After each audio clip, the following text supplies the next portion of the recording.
I didn't mean to find it. That's the part that still gets me, the fact that the biggest, most horrifying stomach punch moment of my life started because I was looking for a charger. 2 seconds, 2 taps, and suddenly the man I thought I knew felt like a stranger wearing my boyfriend's face. I checked his tablet and discovered his sick plan. It began on an ordinary Tuesday afternoon, the kind where nothing interesting is supposed to happen. The house was quiet except for the faint hum of the fridge, and I was packing around half late for a Zoom meeting when I realized my laptop charger was missing. Again.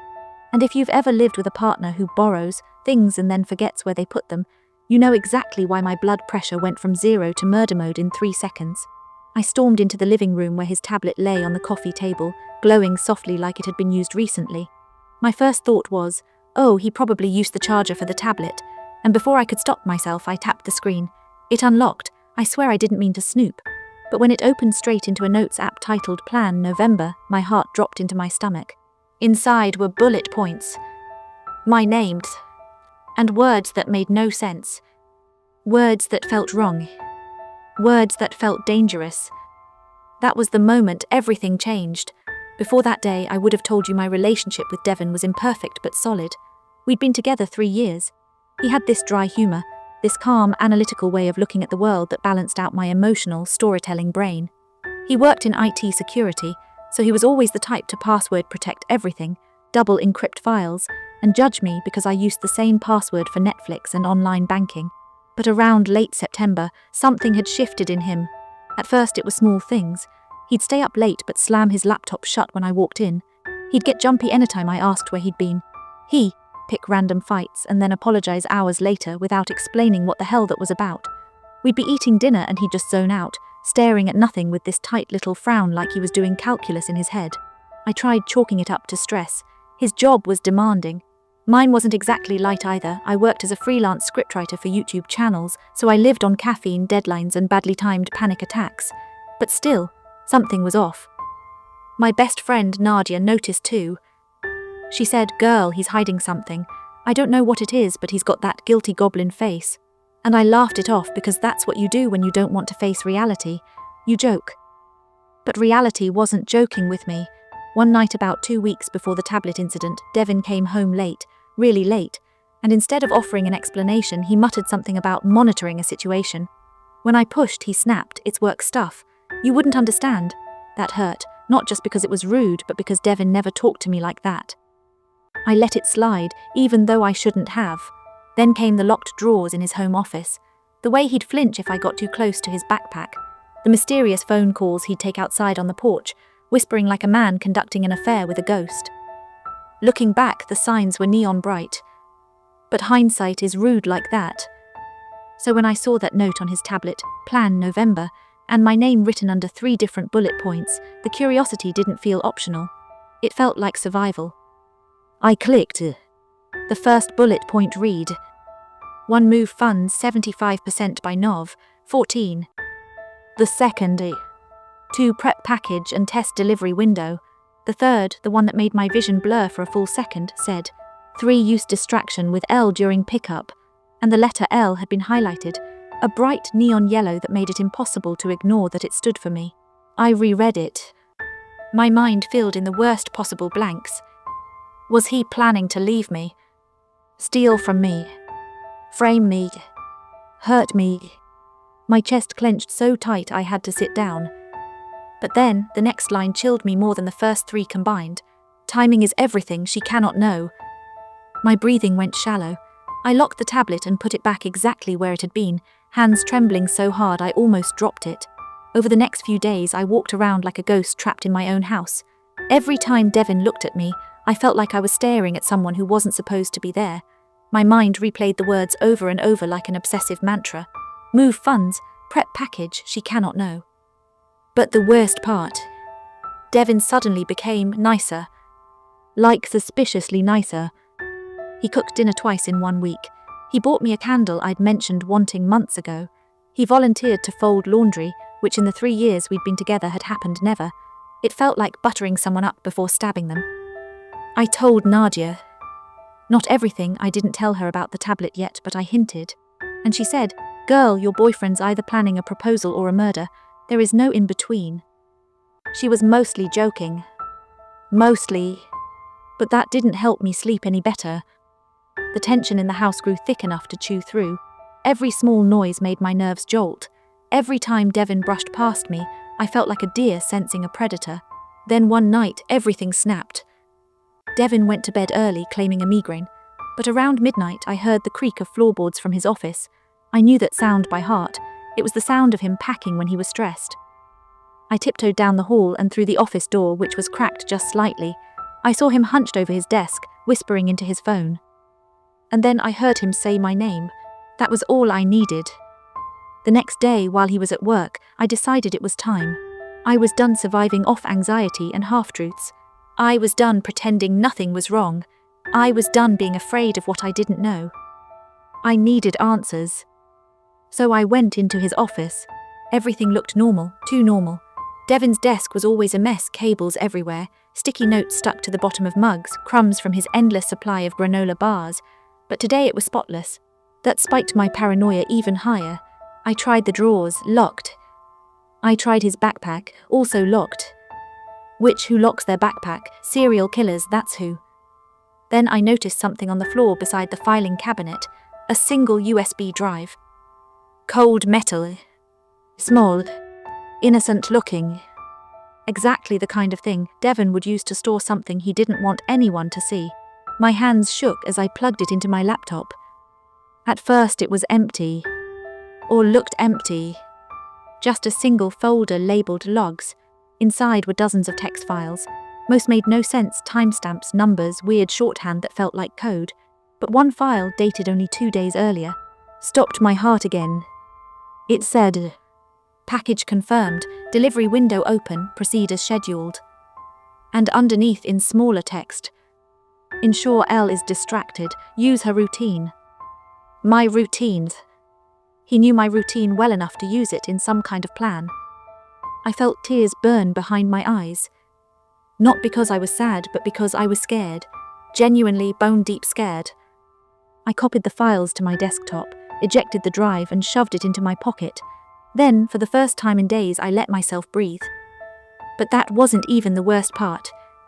As I stood to leave the office, my elbow caught the edge of the filing cabinet. A folder slid out, not locked, not hidden, just loose enough to fall. And inside were printed shipping labels addressed to our home, but the sender names were off. Fake, random. And the packages were marked, high value, handled discreetly. I stared at them like they were snakes. When Devin came home that evening, I tried my best to act normal. But he noticed. Of course he noticed. He tilted his head, eyes narrowing slightly. "You okay?" "Yes," I lied. He smiled slowly, too slowly. "It's almost time," he said, then kissed my forehead. "Almost time for what?" That night, Devin fell asleep easily. Meanwhile, I lay awake, staring at the ceiling, replaying every suspicious detail he'd given me over the last month like puzzle pieces scattered on the floor. Then, finally, a realization snapped into place so hard it made me sit upright in bed. The packages, the funds, the secrecy, the delivery window, my routines, the timing, it all fit. It all pointed toward something extremely illegal. I thought, oh God, he's smuggling something. Drugs, tech, stolen data, organs. My imagination had no chill at this point. And if he was using me as a distraction, that meant he was pulling me into it whether I liked it or not.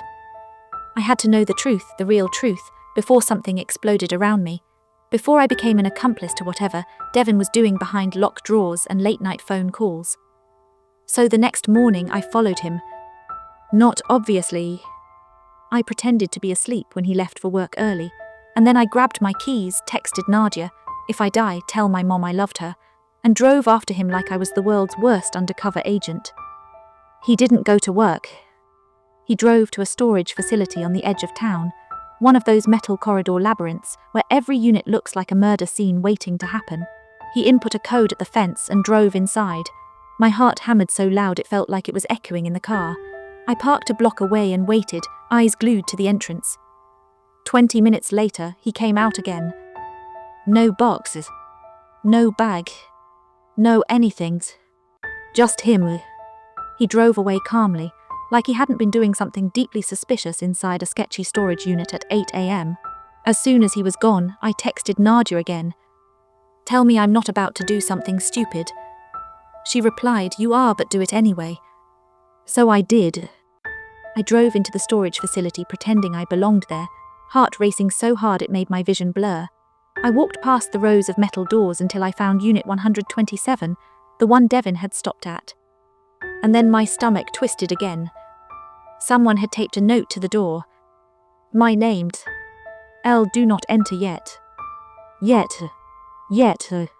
I swallowed hard, adrenaline burning through my veins, and pressed my ear to the cold metal door. Silence. But I couldn't walk away. Not now. Not after everything I'd seen. I tugged gently at the handle. Locked.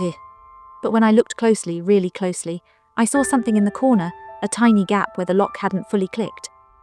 My breath caught. I pulled again harder. And it opened. Just a crack. Enough to see inside. Enough to see exactly what Devin had been hiding from me. Enough to see the truth. And that's when everything turned inside out. Because inside Unit 127, there was no crime scene. No weapons. No drugs. No stolen tech. No organ harvesting setup. Instead, there was an entire room decorated like a cozy cabin in the woods. String lights. A faux fireplace. A picnic basket.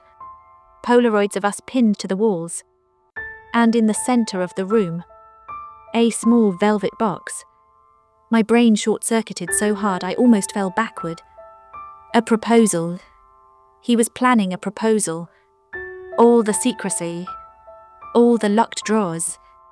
All the packages. All the weird notes. The timing. The distractions. The delivery window. The funds being moved he'd been saving for a ring. The package was a surprise setup. I felt like the world's biggest idiot and the world's luckiest woman at the same time. I stumbled into the room, hands shaking, and stared at everything. The photos, the lights, the ring box. I reached toward it. And then froze. Because the second twist hit me like a freight train. There were 2 ring boxes. Not 1, 2. My stomach turned cold. I opened the second box. Inside wasn't a ring. It was a key. A key to another storage unit. Unit 131. And attached was a note. For emergencies, if something happens to me, open this. What? Why would he? I grabbed the key, heart racing again, and ran down the row of units until I found 131. I unlocked it. Inside was absolutely nothing romantic. Nothing cozy. Nothing sweet. It was a miniature IT war room. Monitors, servers, hard drives, screens filled with scrolling code, multiple encrypted folders labeled with dates and names, including mine, and on the desk sat a thick folder with my name on it. My blood went cold. Inside the folder were printed emails between Devin and someone named K. The messages discussed monitoring L, ensuring her safety, keeping her off the radar, and the threat.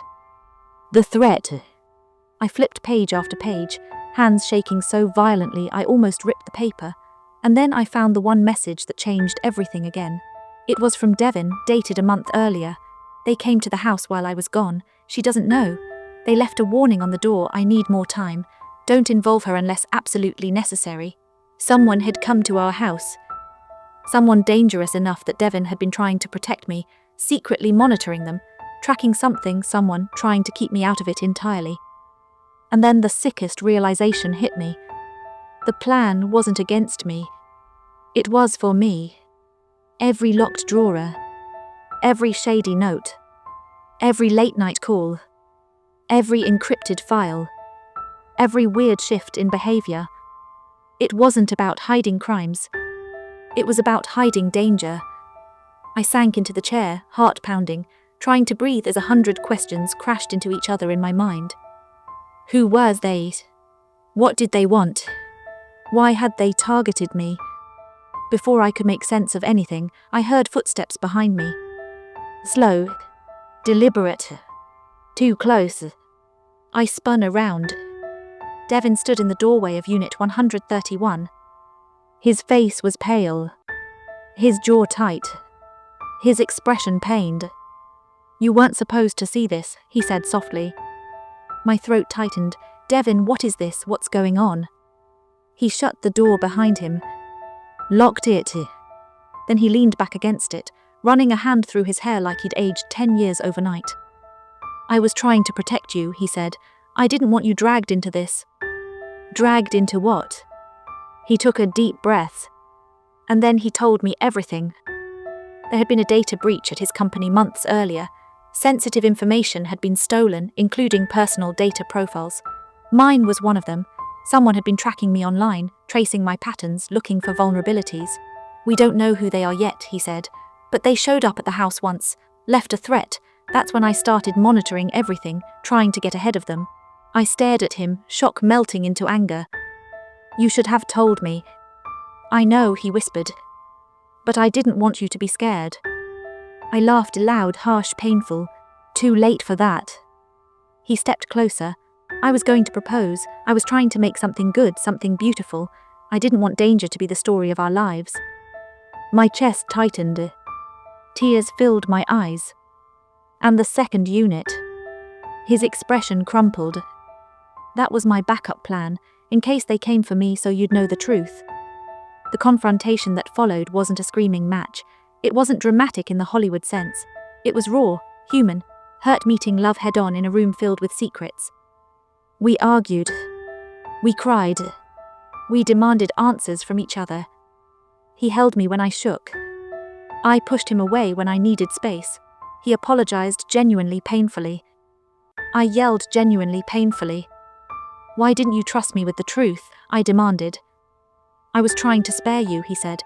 "I love you, I didn't want you living in fear. And what do you think I've been living in for the last month?" He exhaled shakily. I know, and I'm sorry." Eventually, I let him wrap his arms around me again. Not because everything was okay, but because I finally understood his fear, and how love had driven him into a corner where secrecy felt safer than honesty. We sat on the cold floor of that storage unit for a long time, surrounded by servers humming like mechanical heartbeats. Later, when we finally left, Devin took me back to the decorated unit, the one with the lights and the ring box, and he got down on one knee. Not with a speech. Not with drama. Just with quiet eyes and shaking hands and a simple, "I don't want secrets between us anymore. Will you marry me?" I didn't say yes immediately. I needed a moment. A choice. My own groundings. But I did say yes. Because love is messy. Because trust can be rebuilt. Because the truth, ugly or beautiful, is better than not knowing. The aftermath wasn't magical. We had hard conversations. He showed me every file. We filed a report together. We made safety plans. We talked to experts. We rebuilt our relationship brick by careful brick.